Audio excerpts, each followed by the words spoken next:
So anybody here today that was not here for yesterday's session? Just so I can get an idea. At least one. Okay.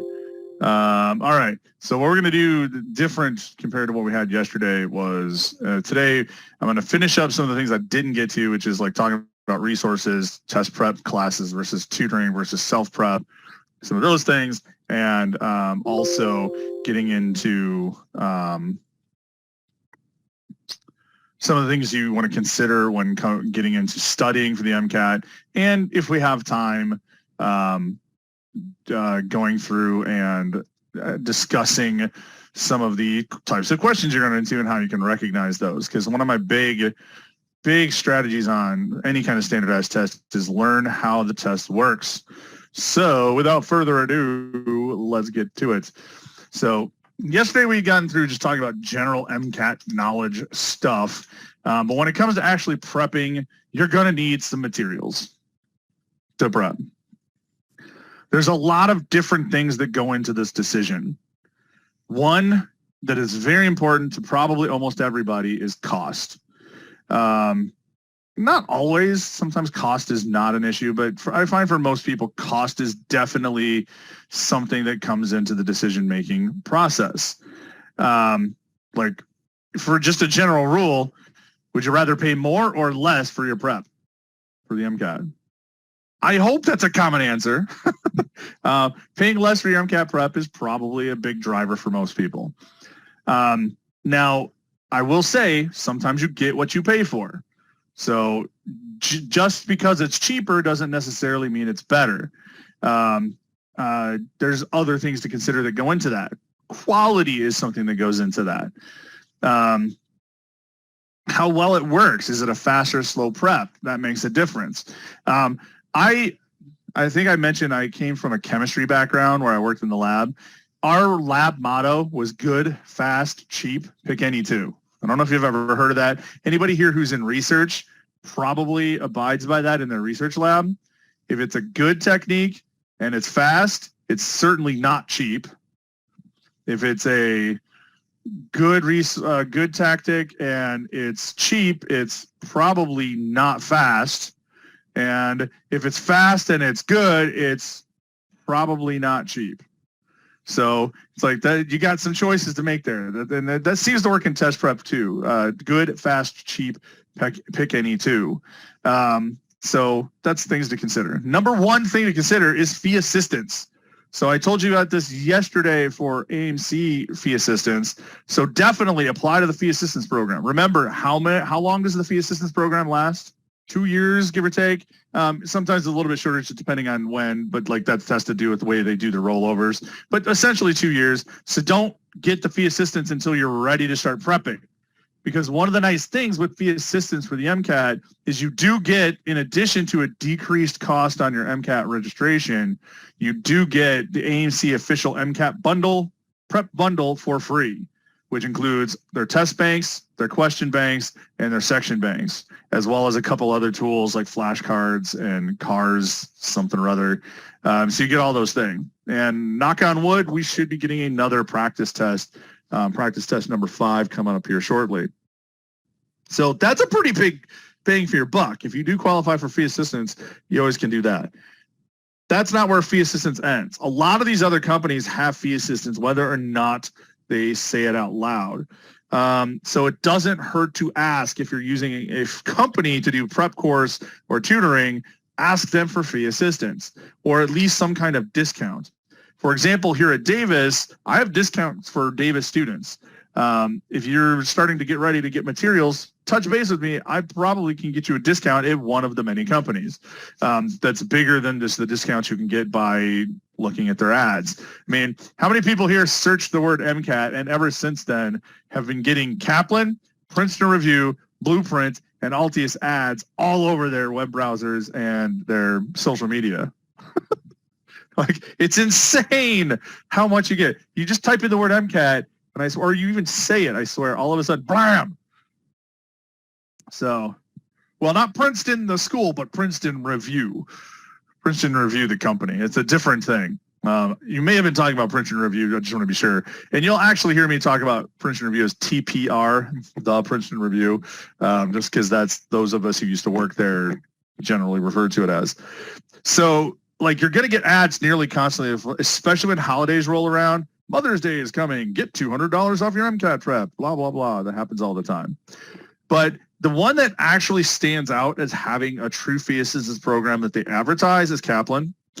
You can get up to 60% off based on financial need. Something else about finances with these different prep options is that many of the companies now use Affirm. Do you guys know what that is? Affirm? Seems like maybe not many. Affirm is like a short-term loan thing that you can do where it's maybe even zero interest, where they split the payments up into like the whole payment up into like 6 or 8 or sometimes 12 payments for you. So you end up paying for it over time. That can be an option if you're buying materials or buying a prep course from one of these companies. I know Print and Review, Kaplan, and Blueprint are all doing that. I think Altius is doing that now. So they never pay full price, I think is my take-home point. There's always a way to get a discount. If you're at a different school than Davis, check with your local, like check with the pre-med groups on your campus or check with your health professions advising office. They probably have a way to get you some kind of a discount on something.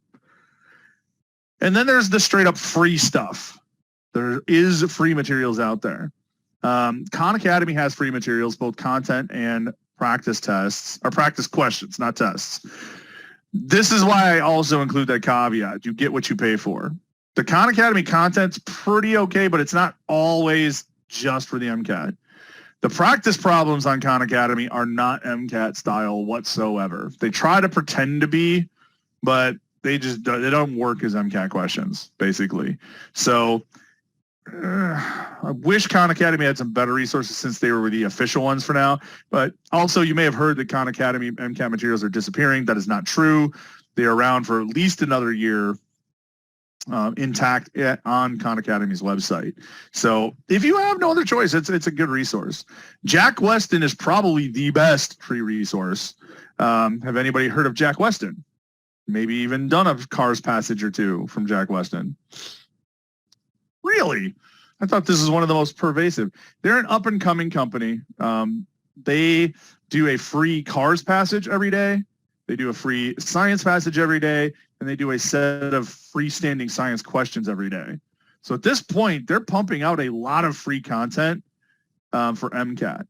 So if you need some practice problems, they're a great resource. They don't have content per se, content videos or things like that on the science, but they do have a lot of these other resources. So keep your eye on them. Just visit their website, jackweston.com, and they have a lot of resources. The Army also has a couple free practice tests. They're great tests, but the formatting on them is terrible. It's just awful, awful, awful. So if you do run into the U.S. Army free practice tests, I think they're good tests, except for the fact that they don't look anything like the real MCAT physically, like the way they deliver them, but they are good practice questions. So that's why you got to be careful of buyer beware. And like the same for Jack Weston. Every once in a while, I'll run into some typos in the questions or into some kind of iffy questions in the Jack Weston materials. But to be honest, they do a great job. If you give them feedback, they'll get it fixed up. So what about like this decision? Like, well, still stick with the content or with the materials. For everybody prepping, I think you need to have 4 things. That's these 4 things down here on the right side. Everybody needs to have some source of content, either course content review books or content review videos, and that can come from whatever source. I hear this all the time of which books are better, Princeton Review or Kaplan or Blueprint or Berkeley Review or Exam Crackers or whatever. Honestly, as long as it's multiple books, like one book a subject and not just one giant MCAT book, they're all good. They're all fine. There's no better or worse when it comes to those different companies of books. So the best books are the ones you can get for cheap that aren't written all over. So, for example, I have a set that I loan out here. I have a Kaplan set. I have a Princeton Review set that I loan out to people that want them. here from the office.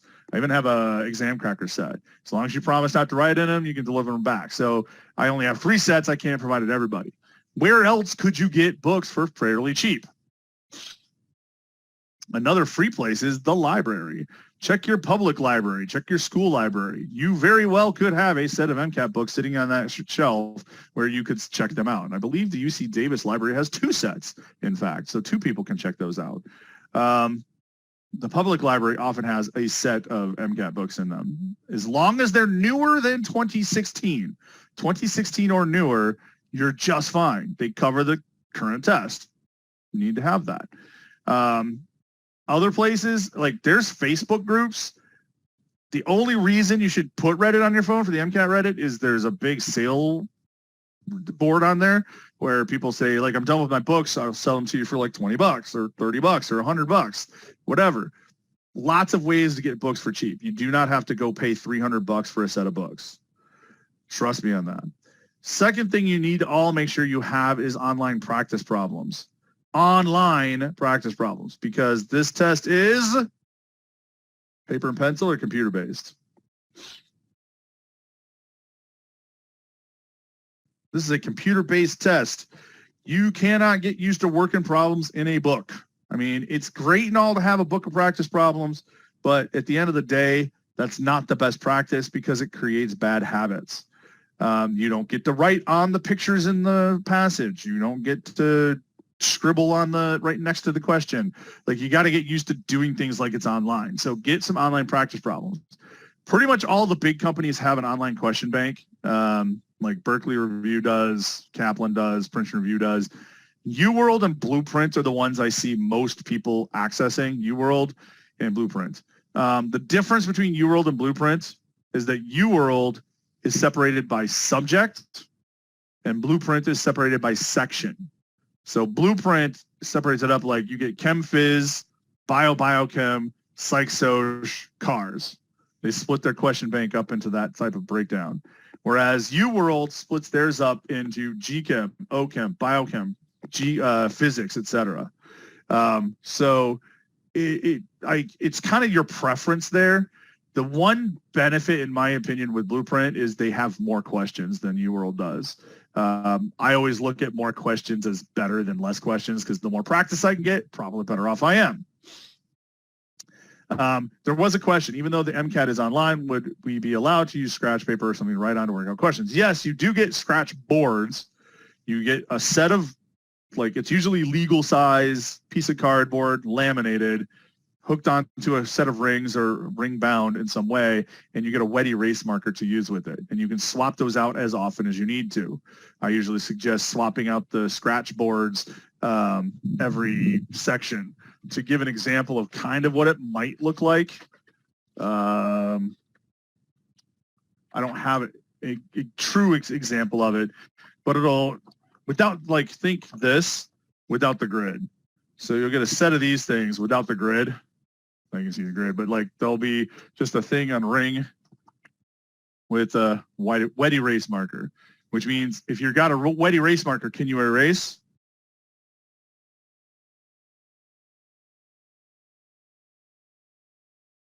Is it going to be clean and neat to erase? No. So don't plan on erasing. I would, erasing with a wet erase marker is just a mess because you're going to have to use spit and erase it that way. It's just gross. So, yeah, you'll have to practice with that. In fact, if you go online, let me find this real quick. This is not a bad time to talk about this. Let me see. Amazon. Scratch boards. MCATs. I'm getting all this cat stuff. I don't know how cats have anything coming up with MCAT scratch. That's what am I know what I'm looking for. I know it's out here somewhere.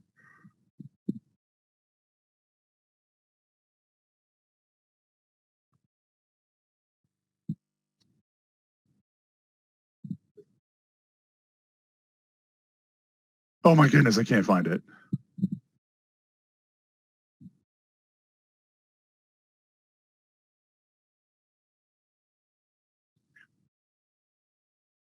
Something like this. This is for GMAT, but there are out there things for MCAT like this on Amazon. I just don't know what the right search term is for it right now. But this is basically the same idea. It's this little spiral bound set of whiteboard pages. So I don't know why I can't find the right one. I should just whatchamacallit. What's the thing? Bookmark it so I can remember it. Do you have tips for getting through the Kaplan books? I've been trying to read through it, but okay, that will come back to. Ask me that question in a little bit. So online practice problems are the best. UWorld versus Blueprint, like I said, is the key, or is usually the ones people are using. You also need a source of online practice tests. There's two schools of thought here. Do as many different companies' practice tests as possible to get used to the variability of the real MCAT. I'm a big fan of that, which also means that's probably the best route to go for free. With any of the sets of books that you get, so like Kaplan, Prince Review, or Blueprint, you either get 2 or 3 tests that go along with that. So let's assume it's the 2. You get 4 from AAMC if you get the bundle, which everybody should get the bundle at some point. You have the Princeton Review and the Kaplan free practice test. So at this point, we're up to 9 or 8 practice tests for free. You could use the Army's 2 tests, get you up to 10, or you could use the half links from Blueprint and Altius to get you up to 9. You can pretty much get 9 to 10 free practice tests by shopping around the free stuff. I think that's a good idea, so you don't have to pay for practice tests. Now, if you want a consistent set of tests, which I can see the merit there, although I think that makes people get too used to the same feeling, you can either buy the Kaplan Test Prep Test Bank, the Princeton Test Bank, the Princeton Review Test Bank, the Blueprint Test Bank, or the Altius Test Bank. And my opinion, if you're going to both buy the practice test bank and the practice problems, is that probably the most cost-effective way to do that is use Blueprints, because you can get a package deal of Blueprints, test bank, and question bank. They do a packaged lower price for the 2 together. It's, again, that's your choice. Like if you want to go that route, you can go the free route with free practice tests, whatever it is.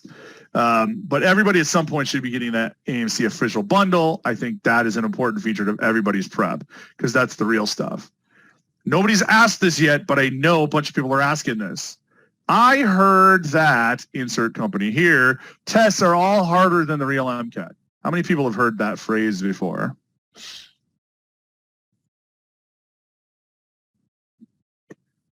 Let me guess. Some people have heard it with Princeton Review. Some people have heard it for Kaplan. Some people have heard it for Blueprint. It doesn't matter what company. Somebody's going to say that about every single company out there. I'm going to say, beyond a shadow of a doubt, that is 100% not true. Having worked in the business, I can say that it's not true. There's no company out there going, we're going to make our practice tests so hard that they feel like they have to use our product. I think that's what the theory is. Like, whoa, we're a test prep company. We're going to suck your blood. It's not going on, guys. They're different. They're different. Even the AMC test. I mean, I don't know if anybody here has taken the real MCAT after having taken an AMC practice test. It feels different, because the AMC practice tests are old tests. The test mutates. It changes over time. So things are going to get changed over a certain amount of time. And so, yes, things are going to mutate over time.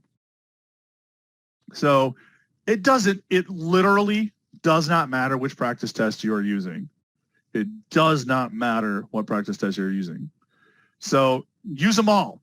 use a certain companies. I don't care. It's not going to make really all that much of a difference. That's actually why my take is like the more different companies you use, the better off you're going to be, because you're going to get more familiar with the variation in style, the way certain people write questions, the way certain passages are written, the way the scoring system works, because it's all going to be a little bit variable, and that also happens with the MCAT. Is that clear to everybody? Like that's a question I take very seriously in trying to debunk all the way across the board. That is just something that is not a realistic thing. So here's somebody did find an example of a MCAT specific scratch board. So yes, this would be just fine. How can students get the AMC official prep bundle? When would be an ideal time to buy it before the test? So how can get it? You just either purchase it from them directly, or you get it through a test prep company, test through a class or something like that. So if you're going to buy it directly, just make sure you're applying for fee assistance first and get it so that you have access to it for your practice. Usually I think you get a subscription to it for a year. So don't buy it more than a year before your test. You're prepping for the test and you'll be good. So that's where the materials are coming from. And then there's a whole bunch of other companies. Like you may have heard nowadays, there's also Sketchy MCAT, which is truly one of the worst names of a company if you ask me, Sketchy MCAT. But it's because they have sketches on all the content. And I will say that is one set of content I do think is way shooting higher than the MCAT. Sketchy MCAT is actually repurposed USMLE content. And so it way overdoes what you need to know for the MCAT. And the same in some ways for UWorld sometimes, but I think UWorld's got it fixed up. They've been doing this now for a little while. They started as a USMLE company and they shifted to MCAT. So I think UWorld's got it covered. I think Sketchy still hasn't figured that out, that there's a content gap between the MCAT and the USMLE. So be wary. And there's a billion of other companies. Now, the question you're all been waiting for, should I self-prep? Or should I take a prep class, or should I do tutoring, or should I do some combination therein? There is some logic behind this. Prep classes, well, remember, what's the first thing I said yesterday that everybody should do before they begin their MCAT prep?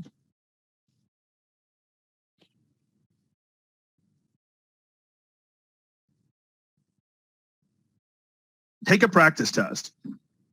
Take it cold. If your practice test score is like 15 points or more away from your target score, that's where I would start considering a prep course. Because prep courses are not built for people that are already doing well. Prep courses are for people that are average or below average in their abilities on the test right now. And so they don't teach to the highest common denominator. They teach honestly to the lowest common denominator. And that's the way they have to, because they're going to get a lot of people taking their classes. So a couple reasons why you might take a prep course is, one, you have a pretty content poor background. Like you had some rough times with your Gen Chem or your OChem or your physics, and you really have a content hole. Second reason, you really are just devastated by tests. Like you really have some strong test anxiety. There's a lot of strategies you can pull out of a prep course to do that. Third reason, motivation. If you find yourself lacking motivation, you might need somebody breathing down your neck going, you have to take the MCAT, you have to take the MCAT, you have to take the MCAT, do this, do this, do this. So those are the three reasons why I really suggest a prep course over other things per se. And that usually happens when you're 15 or more points below your target score. Usually if you're sub 495 on your cold practice test, or maybe 490, if you're in that realm, 490s or low 490s or below, prep courses can be helpful. If you're already scoring high 490s, 500, low 500s on a cold test, prep classes you're gonna find of limited use, because it's all stuff that you could probably have done on your own, and you might feel resentful that you had to spend a lot of money, because normal prep classes are going to cost you anywhere from $3,000 to $10,000 or $11,000. $3,000 for your normal run class, like $27.99 is usually the cost. And then the big ones during the summer, like it's a 6-month boot camp, and they do this thing where like they have you in there learning MCAT 8 hours a day for 7 days a week for 6 weeks or something. And those usually run in the 10 to 12,000 range, plus room and board in a lot of cases. So if you're in that realm, if you're low 500s, but you lack a certain amount of self-motivation, a prep class can also be helpful. But high 490s, low 500s, that probably means you don't have a deficiency across the board. What does that probably mean? You're struggling with 1 or 2 sections. The other ones you're not as struggling with. And I usually see it split. Like, people often will struggle with cars and psych-soc and do great on the other 2, or people will struggle with chem and phys and biochem and struggle with the other 2. That's usually the combos they come in. And so you only need assistance with 1 or 2 sections. In that case, you might consider a tutor, because what the tutor can do is, instead of doing everything and like trying to teach you everything, you probably could take care of that yourself, and you just need some assistance trying to figure out what your trouble spots are with, like, this section or this content or whatever it is. So tutoring becomes more useful at that stage. If you're in the low 500s or above, like high 490s, low 500s, like 498, 502, whatever, self-prep is also a perfectly good option. And I would say self-prep, though, with some assistance. So don't discount the possibility of getting a tutor just once in a while. Let's talk tutors for a minute. Who's the best tutor? The tutor that charges $300 an hour, or the tutor that charges $50 an hour?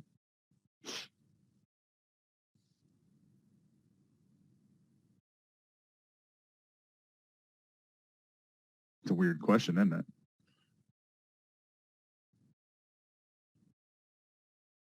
Okay, that's actually an important take-home point. The tutor that works best for the individual is probably what you want to look for there, because you want somebody who works well with you, because you don't want a tutor that's trying to rob you or something like that, or doesn't really know what they're doing, or you just don't get along with. I'm going to say the $50 tutor is probably not the tutor you want. It's tempting because cha-ching, but here's the problem with $50 tutors usually. Not always. I've seen some really good $50 tutors, but a lot of $50 tutors are going to be those tutors which are they're either pre-meds, so they just took the test. They might really have done great on the test, but they have no idea how to teach. They got no experience teaching. Or they might be med students trying to make a buck during med school, and so they're really busy, and they're hard to get a hold of and stuff like that. Whereas a $300 an hour tutor, what do they do for their living? What's probably their job? They're probably a tutor, a professional tutor, which means they're more effective. They've been doing it for a long time. They really know their craft. And here's what tends to happen with the cheaper tutors. They tend to want to meet with you 2 to 3 times a week for a couple hours a time, versus the expensive tutor says, meet with me when you need to meet with me. We'll meet as often as you need. Or they might say, let's have these 2 sessions, and then whatever else you need to have, whatever else is on you. You just let me know when you need me. So let's say I have 4 sessions with the $300 an hour tutor, but I meet with the $50 tutor twice a week for 10 weeks or 12 weeks. Which one's cheaper?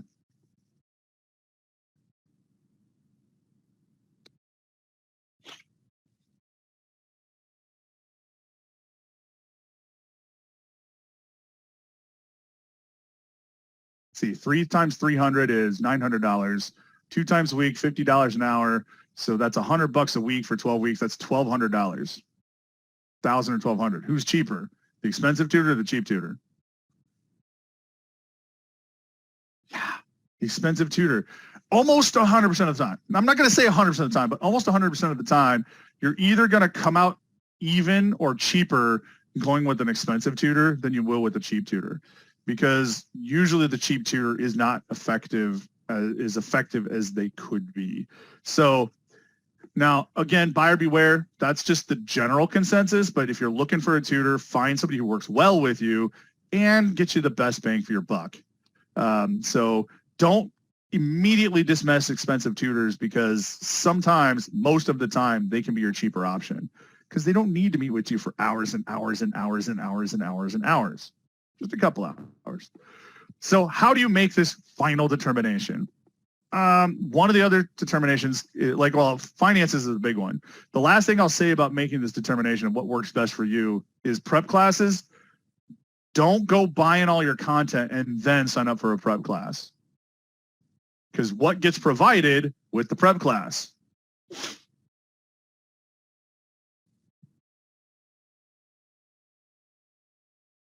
The content review books and online practice problems and online practice tests, and usually the AMC bundle. So before you start loading up and finding all these materials that you're going to use to study, make the decision first. I'm going to do a prep class or I'm not. Because if you're going to do a prep class, all this other stuff comes with it, and you don't want to have to double pay for that. Does that make sense? I've seen so many students make that mistake and buy up all this stuff and then say, but I really need a prep class, and then it becomes even more expensive. So make that decision first. So let me just stop for a minute. I know we talked about a lot of different things here.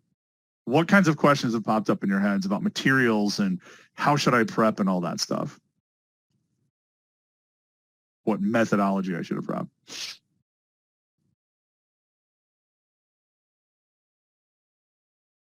Because these are big questions. These are big decisions, I should say. Financial impact is big. You're all good? No questions there? All right. Oh, here we go.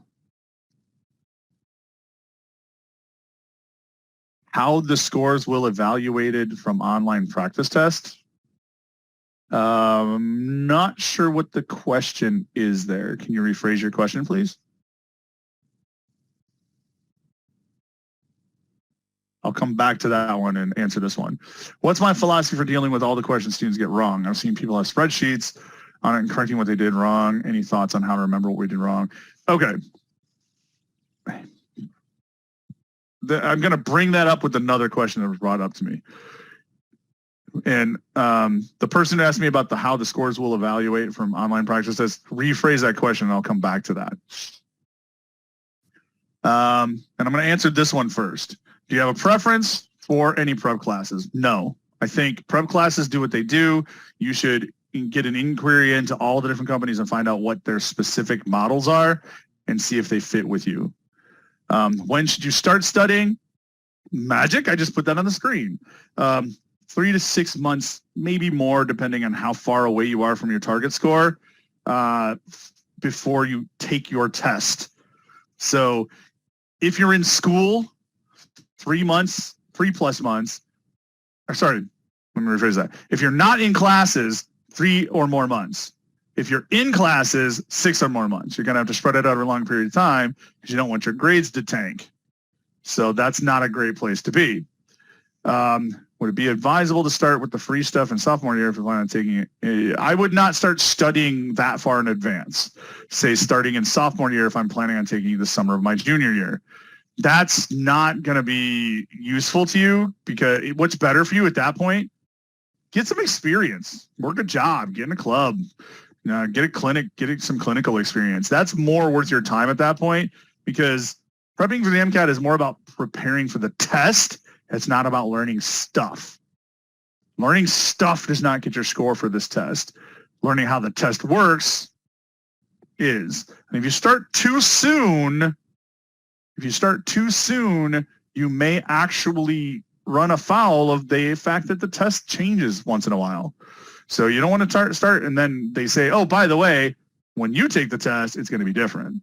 So that gets you into trouble. So within a year of your test, you should be prepping, not before. Okay, the question came back. Could you please explain whether we can see the results immediately after taking the practice test?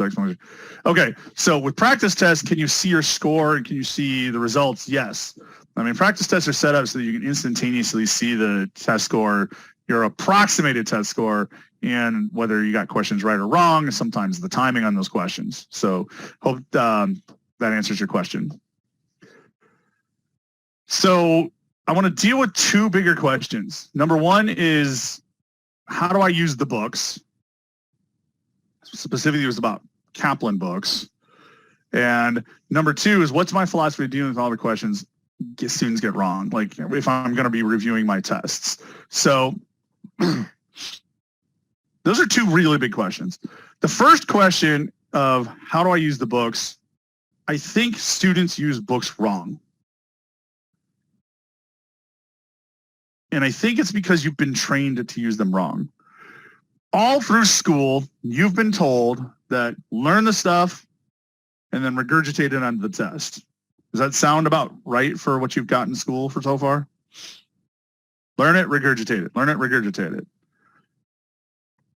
That's how you do well on your tests. Most people get that kind of exposure from college. The problem is the MCAT doesn't work that way. If you're taking the DAT works that way. The OAT works that way. The MCAT does not. There's about 30% of the questions that might work well on, but not the rest of them, because it's about learning how the questions work. So here's my kind of radical opinion about how to use the books. Number one thing, I do think everybody needs to read through all the books. I think read through the content. But the radical part about it is I don't think you should be looking at it like that's how you're going to learn the content. I just think you should look at it as I'm reading these books to make sure I understand the breadth and the depth of the material. If you're not pulling every single fact out of every single word and all that in the books, fine. Doesn't matter. You'll get that figured out when you make mistakes. When you're doing practice problems and you make mistakes, then you go back and get those specifics filled in. Your first time through the books is really just to give you an exposure to what is this test on.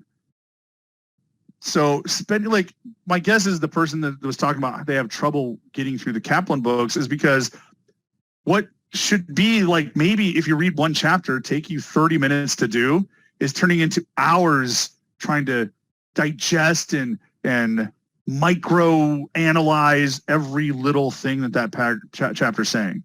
So whoever asked that question, is that kind of what you're feeling?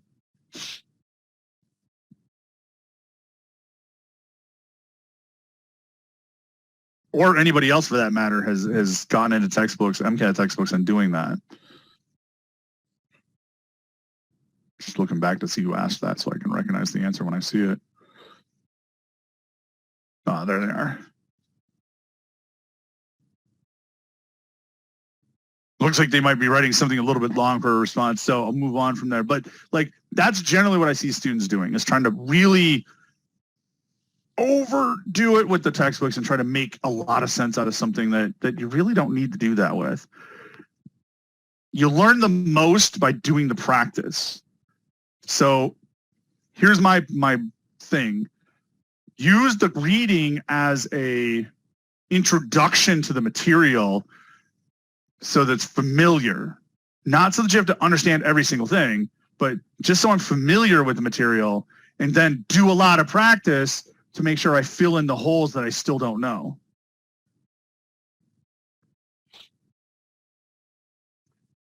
So, okay, here's the comment. I don't take that long when reading, but I just feel like I read it and I don't retain any info, so I was wondering the point of reading it in the first place. Percolation, my friend, percolation. You may not consciously realize that your brain is processing that information in the background. It's doing stuff with that knowledge that you've just seen, and you don't have to, per se, understand it to be retaining it. It's in there. You've introduced your brain to it, and it's sitting in your head doing magical stuff and dripping through all the other things you know. And then when you bring it to UWorld and make those mistakes, you're like, wait, I remember that from this chapter. Maybe I'll go back there. You'd be surprised at how much you actually are doing better on your UWorld if you do the reading as well. There's a really good book out there called How We Learn. I don't know did I mention How We Learn yesterday?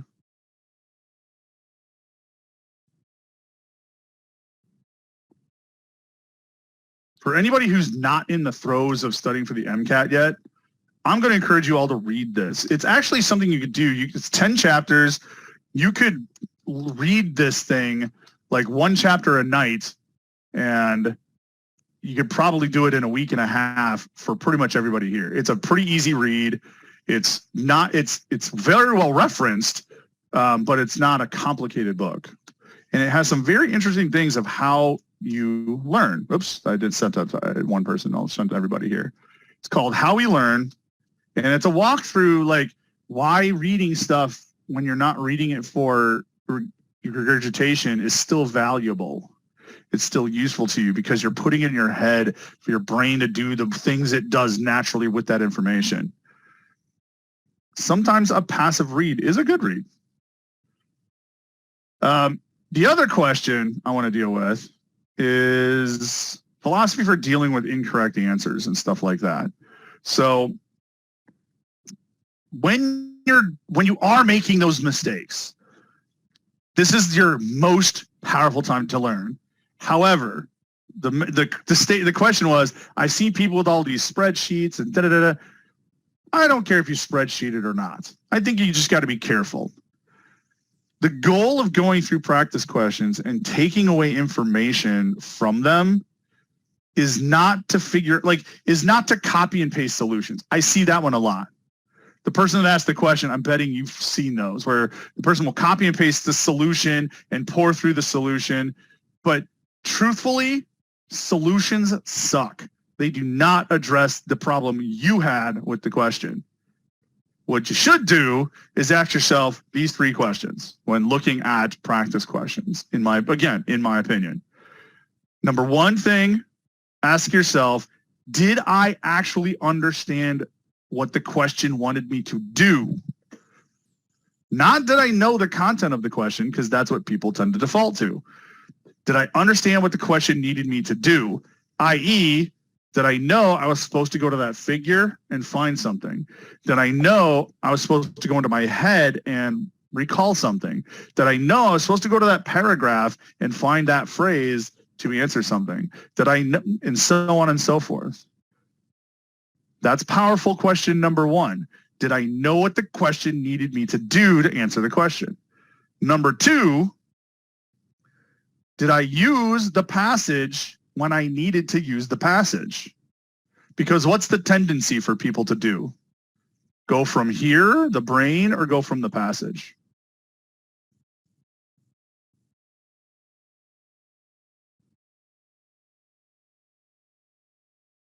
Most people want to go right out of their head because, again, you've been trained to learn and regurgitate. That's the way you're used to taking tests. So your first place you go looking around is search around in the brain. Okay, I should know this. And you got to avoid that, because when people look at questions that way, what they tend to end up doing, instead of learning how the questions like it work, they learn how that question works and memorize how that question works. And are you ever going to see that question again? You're not. You're going to see different questions with different content. And so what you're ending up doing is you're finding ways to solve that question, but it's not applicable to anything else. I just hit my bulletin board. So you got to think about, how am I going to, did I use the right stuff, rather than do I know the right stuff? Did I use the stuff that was given to me? Then and only then, once you've gotten past that point, then you should say, all right, there was nothing in the passage about this. What was I supposed to know to solve this question? Remember, 70% of the passages are based on the passage, or 70% of questions are based on the passage and the figures, not your brain. And all of Cars is based on the passage, not your brain. So that's a long answer for saying, how do I look at practice questions and assess them, is just saying, number 1, am I doing the task that I'm supposed to do? Number 2, am I using the passage like I'm supposed to use? Number 3, did I know the right content? And then the result is, when you go through all that, come up with a plan. If I see these words in a question, next time I'm going to do this. Or if I see these 2 words, that tells me this is a buoyant force question. Like, that's the take home. So like 2 columns in your spreadsheet, or maybe 4 columns. Answer the question 1, 2, and 3, and then what's the strategy you're going to use to move forward. And it's just like, it doesn't have to be so complicated as all the copying and pasting, assigning topics, assigning this, assigning that. Stop with all the assigning. That's overthinking the questions a lot. Does that make sense to, I don't remember who asked that question.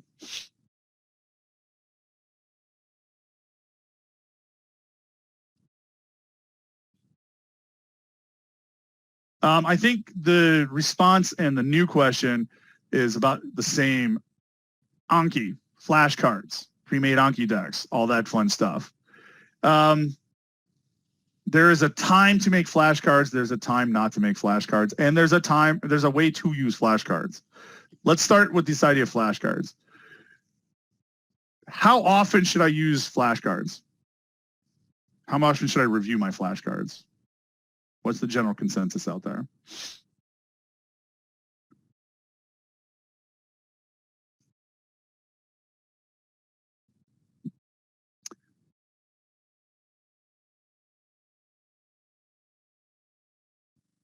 So I've got a every day, probably no more than 1 to 2 hours a day, 20 minutes a day. I've only got one person not saying daily. And that person saying a couple times a week. And then I've got a weekly. Still, honestly, not the best. Although with something like a short-term study project like this, weekly is probably better. Because the way flashcards work is predicated on forgetfulness.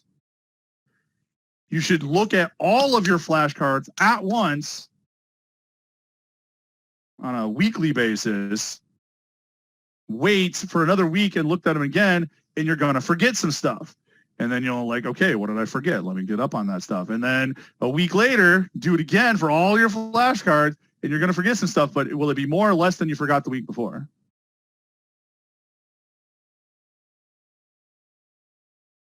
It'll be less than you forgot before. And again, that book, How We Learn, actually shows some scientific studies showing that it, like the first day it might be 50%, the next day it's like 30%, the next day it's like 10%, the next time, like not the next day, but the next time you use them. Flashcards should be used less frequently and more of them. Like use them all less frequently because, and somebody said it right, only a couple times a week. I'll actually say only once a week. So the info sits in your brain in the background. It's the same thing as why I read the content books. The idea of percolation. If it sits there, it's in there. You're going to use it. It's going to be incorporated into other things you see throughout the day. Smells, sounds, content that you learn in another class, whatever it is, it's going to all get mixed together, and that's going to make it more accessible over time. And the key is making it more accessible over time. If you do your flashcards every single day, what tends to happen when you stop using those flashcards?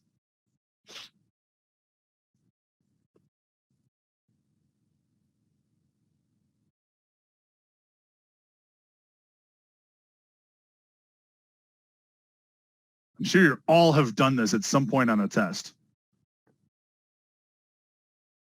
Cram. Day after the test, I forgot everything. Blank, it goes away. Because by doing them every day, what are you not allowing your brain to do? Convert short-term memories into long-term memories. So flashcards in the short term work really well daily. However, we're not talking short term here. We're talking 3 to 6 months to study for this test. And I hope you want to remember this information beyond the end of the MCAT and remember it for down the road where you're doing, USMLE or you're in med school. Active recall, yes. Like where if you have to work at bringing it out of your memory, that's better because that will reestablish that memory's path. You'll have an access path reestablished over and over again, rather than that short term just going like, bleh, just the puke method. I like to call it the puke method of memorization. And there's only certain things that it works for. So like Psych-Soc, great example. Psych-Soc, there's a ton of flashcarding stuff, sort of. For some things, if it's just like dead scientists, their theory and this thing, great. I think that's flashcard stuff. I think there's a lot of value though to creating study tables instead of flashcards. Can you fill in like all the different people that have this same theory, same type of theory, but different ways of looking at it and showing the relationships between them? I prefer whiteboards over flashcards. Get out a whiteboard. That's what you see right back there's the whiteboard. Get out a whiteboard and start just like, so like putting together a study guide of your own. And all of a sudden, you'll start seeing those other connections. And like all of this is coming back to this idea. The more connectedness your knowledge has, is it going to be easier or harder to recall if it's more connected? Way easier. Like this is the brain science of it, folks. Like even smells and sounds.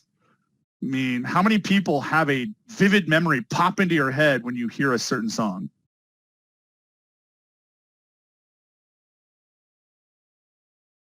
For me, it's like, don't stop believing. Like when I hear that, it's like I'm taken right back to when I was 15, sneaking into my neighbor's swimming pool back in the 80s. Yeah, I'm that old. And it's like, it's just, it's amazing how all these things combine to make memories really accessible. The more you can do that, the more you can give your brain a chance to create that, the better when studying. And that's why I'm saying on the slide, rotate through your subjects. Don't just study all of bio. Like in a given day, you might study a little bit of bio and a little bit of GChem and then some cars passages. And then the next day, a little bit of biochem, a little bit of physics, and then some cars passages. And by doing that, you're actually doing what the MCAT does, because are there chemistry passages, GChem passages, and physics passages and biology passages on the MCAT anymore? Can I look at passage and say, that's all bio questions? No, because that bio passage very well could have a GChem question and a physics question in it, and maybe even no chem question in it. Depends on how long the passage is. You got to be quick to maneuver and switch from one content area to the other and make sure these are. So notice the one big statement I have there bottom the left bottom of the screen. What do you think I'm emphasizing? Is content the most important part of doing well on the MCAT?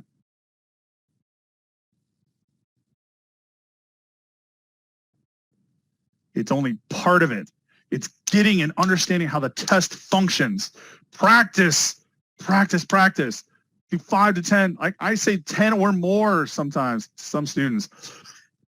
Don't wait to take those practice tests. I've seen this happen a million times where a student will go through all of the content and then take their first practice test and do just as poorly on that first practice test as they did on their cold test. What's that going to feel like?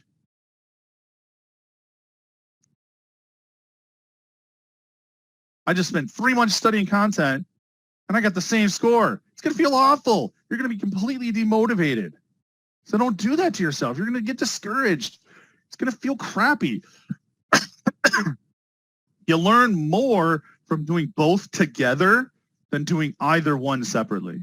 That's why I parallel this stuff, man. Do some content, do some practice every day. Practice, content, content, practice, practice, content. It reminds me of one of my favorite quotes of one of my favorite scientists. Sorry, I'm getting excited. I'm getting choked up.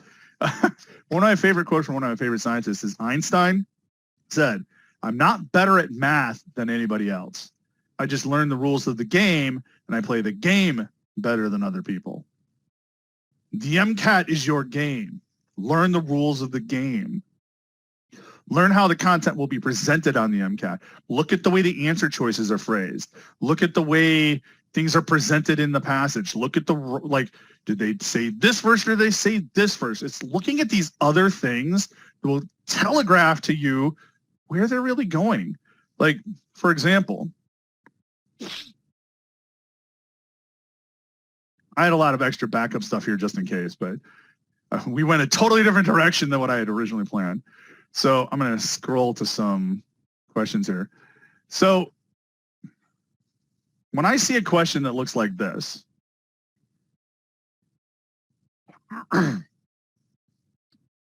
Here's a good old-fashioned chemistry question. They're asking for pH of a 0.1 molar solution of sodium acetate. Immediately, warning bells are going off in my head because I see this question and I go, they gave me something about pKa, so Ka, acids. They're asking me for pH. I'm going, okay. I constantly have that squid guy from Star Wars in the back of my head going like, it's a trap. Like, it's always a trap. They're always trying to pull something. Does anybody see the really clearly hidden trap? I say clearly hidden because it's there, but it's hidden. Does anybody see the trap in this question? Because it's a trap. Oh, you fell for the wrong trap.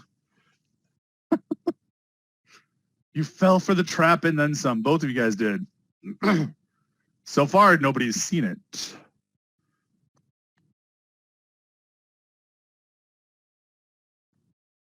Oh, we got one. We got one. We got a few. Why is sodium acetate the trap?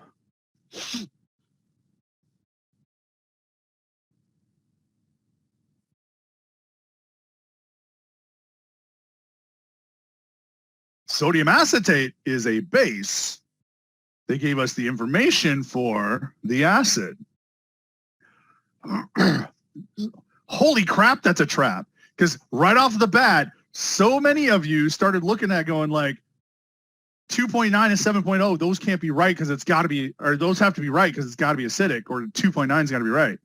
No. In fact, which two answers should I cross off? Because it's a base.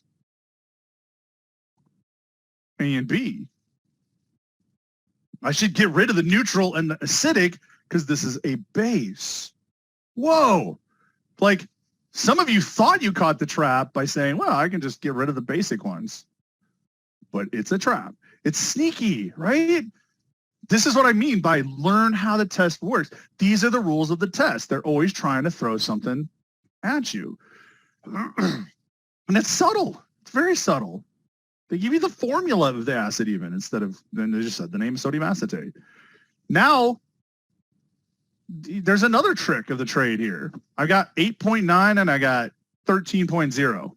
Anybody venture to guess what the answer is? Because I don't actually have to get a calculator out, which you can't do, by the way. Let me reiterate that there's no calculators on the MCAT. It's 8.9 because is sodium acetate strong or weak? It's a weak base.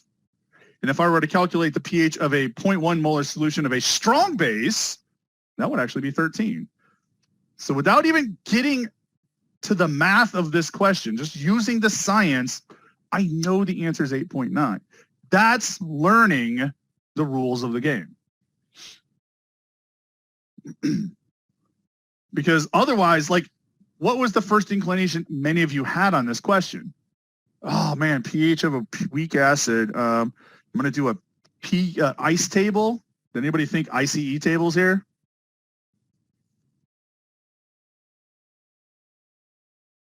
You probably should have. You might have forgotten what ICE tables are. But so like you probably went that more traditional route, but that's not what the question was. The question was asking about strong versus weak, base versus acid. And most questions on the MCAT are twofold like that, 2x2s. Or here's another great example of a 2x2 here.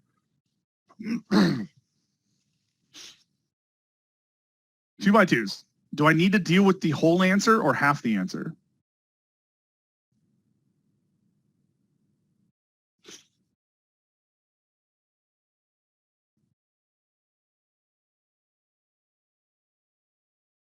And I just have to fix this because it's been bugging me.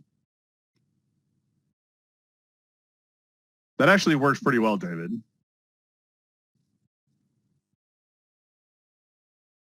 But that's the kind of thinking I want to see in people, by the way. Does anybody see, or let's go back to this question though. Do I have to deal with the whole answer at a time or half the answer at a time in a question like this? And I just fixed my typo. half. Because if half the answer is wrong, then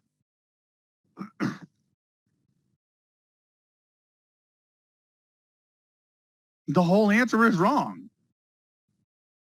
So the take that we need to kind of remember is that I don't need to prove the right answer with stuff. I don't have to know what's right. I have to know at least what's wrong because it's going to get me to the right answer, even if I don't understand the right answer. And again, that's learning the rules of a test. That's learning the rules of a game. You were taught tests up to this point was you had to regurgitate the right answer. Do you have to do that on a standardized test?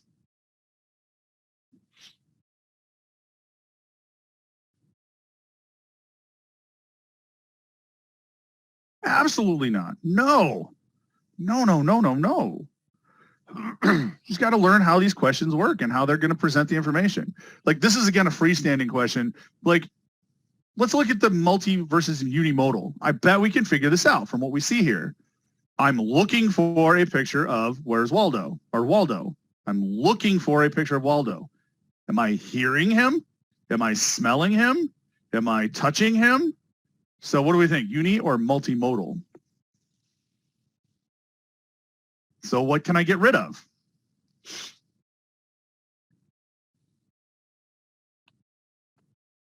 So let's get rid of those answers. C and D, multimodal ain't going to work here. Boom. Oops. Now, the rest of it is like, okay, I still have to deal with top-down versus bottom-up processing. That's the other binary choice I have to make. So I'm looking for him in a crowd. Is that top-down or bottom-up?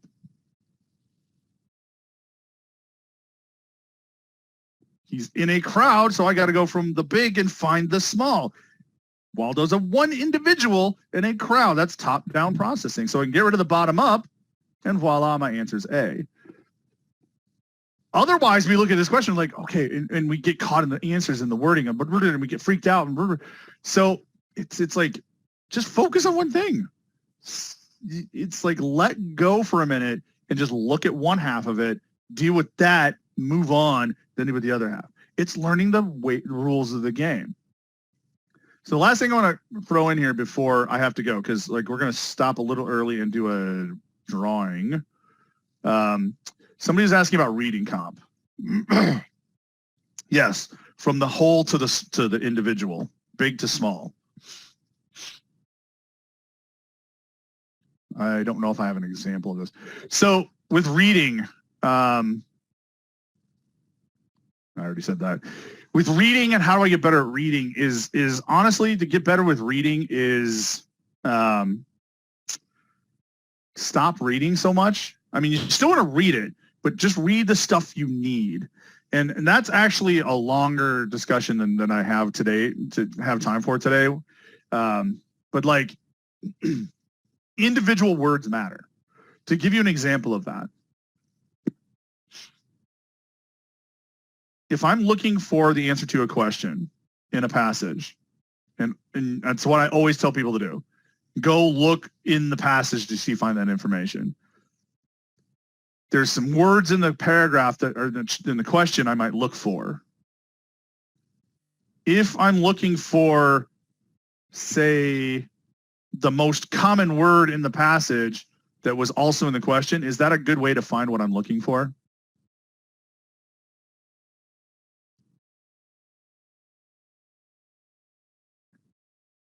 Let's say, for example, I have a passage about mound builders of North America. And the question is talking about the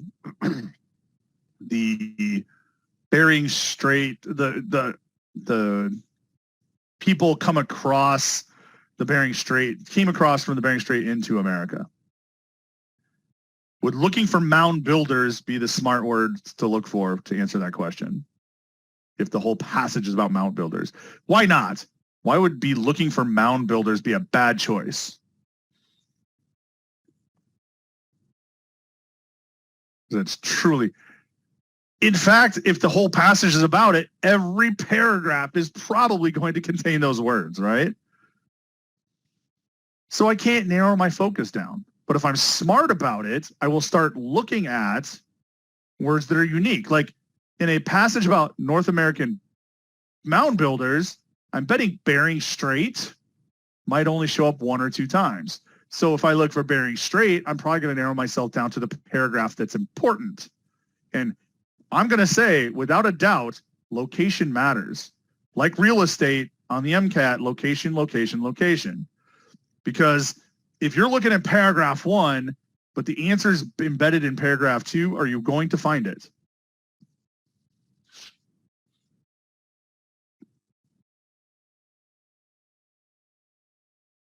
You can't. It's impossible. It's not there. So the best reading comprehension is not reading every single word in detail.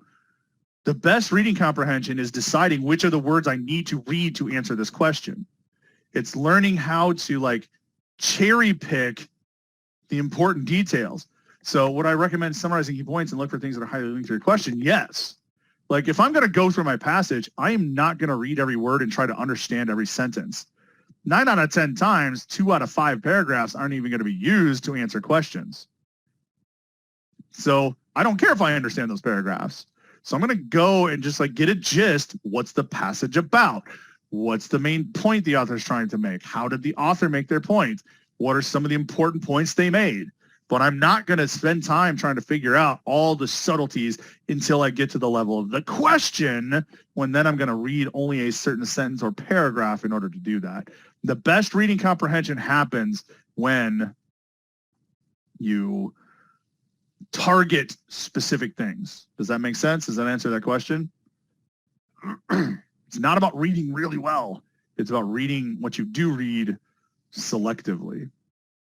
For the actual test, can you go back in questions? Basically, can you answer a question? And then yes, you can mark questions. You can go back to previous questions within a section. You can't jump section to section. You can't go from, say, cars and finish that and go back to Chem Phys. You can jump around within a section, but not among it. Our Karen is not here yet. Let me just check in with her and see if she's on the way. Hang on one second.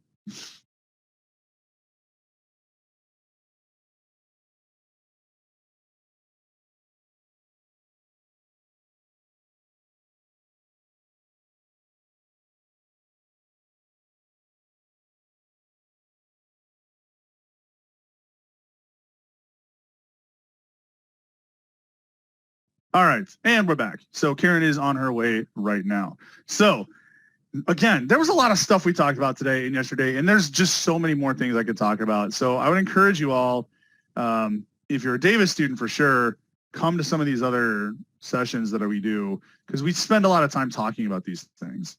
And I'm going to just jump to this slide here. And I have those drop-ins on Monday mornings.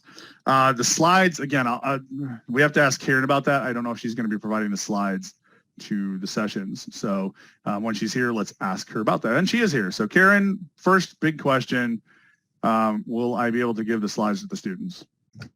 Yes, if you'd like to share them with me, then I can pass it along to the folks who joined us for today's session, and then yesterday's PowerPoint for the folks that joined us yesterday. All right, and I will turn them into a PDF so that everybody has that.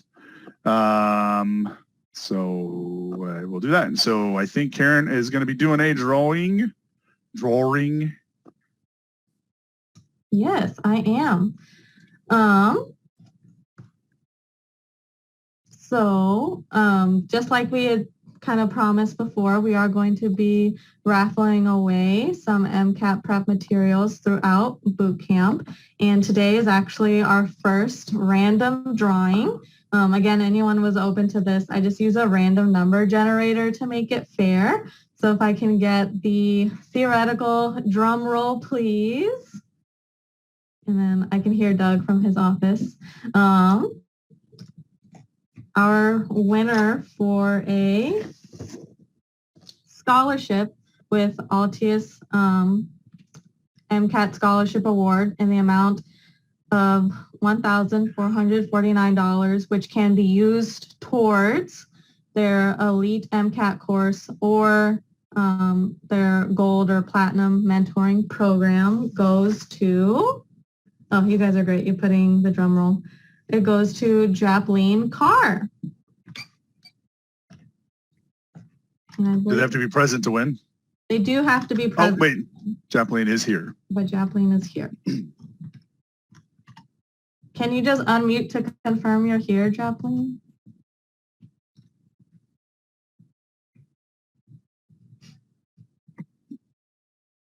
Uh-oh. I know. Japleen. Or Japleen. I'm sorry if I mispronounced. It's a trap.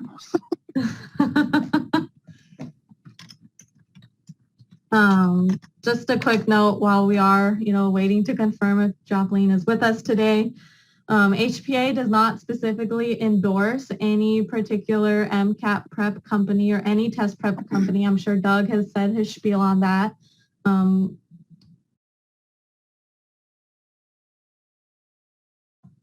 But yes, so we actually just kind of collected these freebies that we're giving away. It's not saying, oh, you have to go with this company or anything like that for the general public. I'm still waiting to hear from Japleen. Did we put a timer on it? Well, you do have to be present to win, so I'm hoping she would kind of say something or message me back. Any discounts for official AMC materials other than the fee assistance program? Nothing. They don't tend to discount that.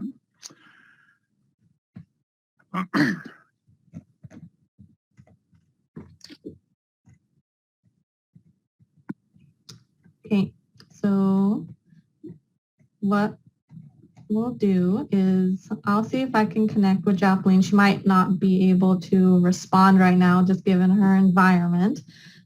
If I can't get a hold of Japleen by the end of today, then everyone who is currently here right now, again, Zoom tells me whether you're here or not. I'll send out another email based on another random giveaway. But if not, then Japleen was the winner, and we will still continue to do this throughout boot camp as well. But Doug, did you have anything else to share from today's session? Nope, I can just open the floor for questions if there's any remaining questions.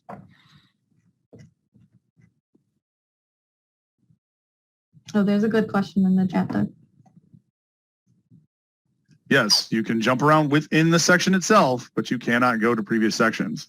So I can move forward, I can move backwards, I can use the navigate menu to go to individual questions that I've marked. So you have all the power in the world with that. You just can't jump from section to section. What is your perspective of skimming through the questions for reading the passage? Is it more worthwhile? I'm a fan of skimming the questions first. Again, skimming, just like looking for the keywords before I go look at the passage, because then I know what I'm looking for. So yeah, I think that's actually a good way to sort of prep yourself for identifying what is and is not important in a passage ahead of time.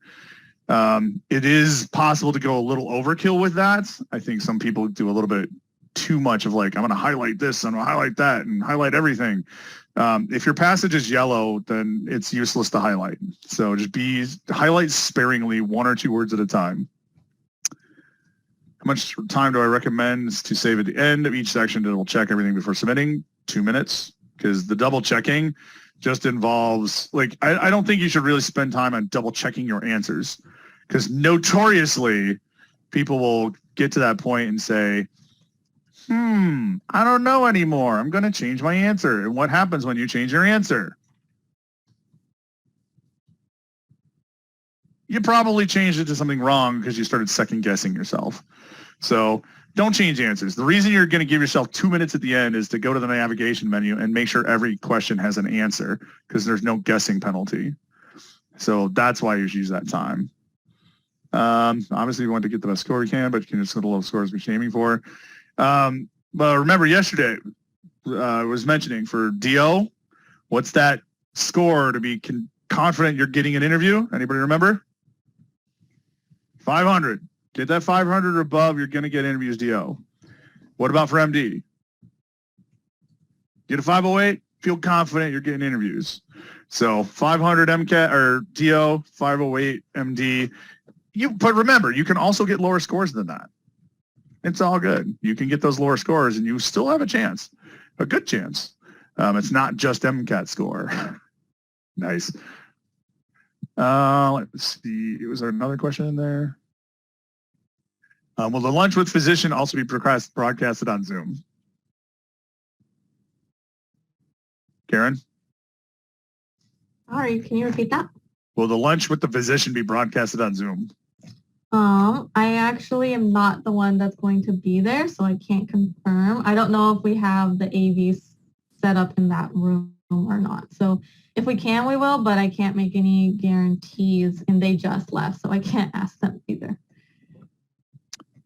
That question, Zarina, is so loaded. I would have to say that really depends on the situation. It depends on the person. It depends on their experience. If someone has a high MCAT but a low GPA, would they still get an interview? Yes, sometimes. No, other times. It just depends on so many factors because there's so much more to your application than just an MCAT and a GPA.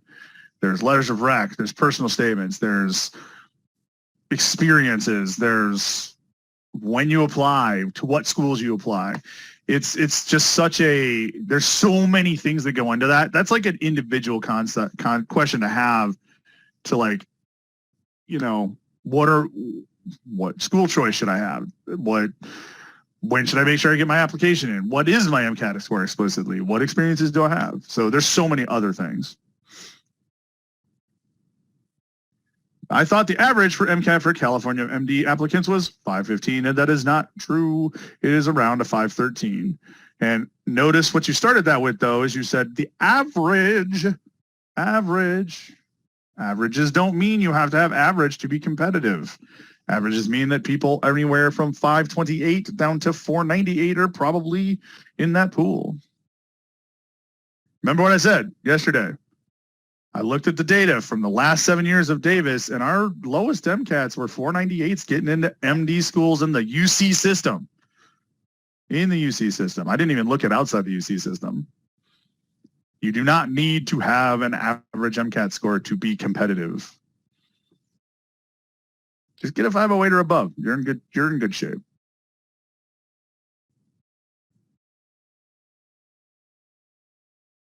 Who knows? It depends on the individual. You're looking at aggregate data. You're hearing aggregate data from the world at large, from all those people talking on Reddit. They're looking at not the individual, but when you're applying, you're being looked at as an individual, not as a massive, MCAT score, massive MCAT scores. So everybody's unique in that scenario. What is preview? It is, even though they call it a test, it's not a test. It's basically Casper, but from AAMC. It's basically it used to be called the situational judgment test. It's basically, they ask you a bunch of questions, you respond.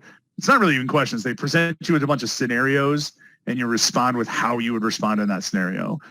They might ask you some ethical things, like if a kid came in and was pregnant, how would you deal with the parents not being there? Or, like all these ethical things can come up and you have to make your best situational judgment for that situation, basically. There's not a lot you can do to prepare for it other than just make sure you understand the kinds of questions they're going to ask you and just do the best you can. Like, it's just answer honestly. That's my opinion. Answer honestly, and the schools can either want you or not. And that's the most you can say. Really, as long as you're not a psychopath, you're going to be fine. Don't be a psychopath. Don't say, I'm going to stab everybody. That'd be bad. Is the preview on the MCAT? No, the preview is just a separate thing you need for your application. The same with the Casper. Not exactly. Physician, field, question. Direct, would you ask everyone for a letter at around the same time, or can you ask? I mean, if you're asking for letters of rec, it doesn't hurt to pre-ask people in advance. Pre-ask in the sense of like saying, hey, I'm going to be applying to med school in a couple of years. When the time comes, would you be willing to write me a letter of recommendation? That's a perfectly smart thing to do, honestly, because that'll help you keep that relationship alive over the time that you don't see those people. You probably don't want to wait until 2 years later to go, hey, dude, you remember me? I'd like your letter of rec. That's probably not the best way to go. So the early asks, as I call them, I think that's a good idea. And then in that winter/spring, when your application year, that's when you want to do your official, like, hey, the time is coming. Here's what the timelines are going to look like. Here's what I'm applying to. Blah, blah, blah. Then get all that lined up so that, yeah, when the application goes in, your letters are not far behind. So I hope that answers your question, Michelle. Michelle?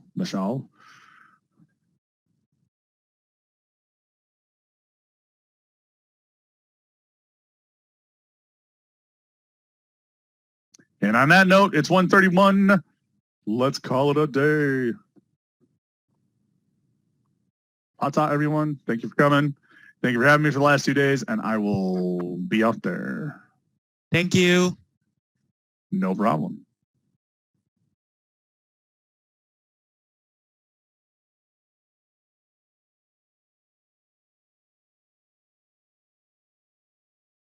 Bye. Have a great day.